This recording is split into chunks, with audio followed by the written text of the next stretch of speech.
artist that influenced me was Van Gogh, but Frida had the greatest impact on my artwork because I heavily focused on symbolisms that are personal to me, with a realistic face that gave off an uncomfortable feel to the portrait.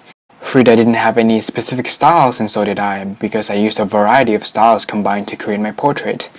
Number 13 on my forehead symbolizes the death of my brain cells due to the stress and homework, or it could symbolize the rebirth of ideas, which is not the prettiest ideas.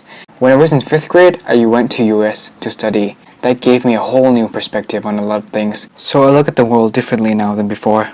The shirt color was a mixture between red, blue, and white, representing the mixture between both countries that I've lived in, which is United States and Thailand.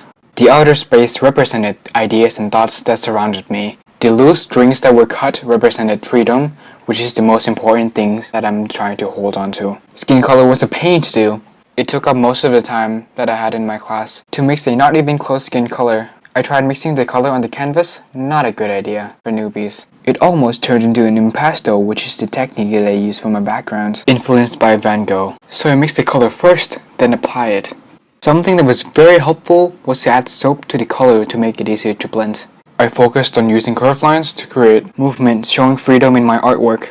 The portrait landscape also increased the movement of my artwork. My portrait is not a straight-centered Victorian portrait style, but slightly angled portrait, which Van Gogh used often, which also created the flow of movements.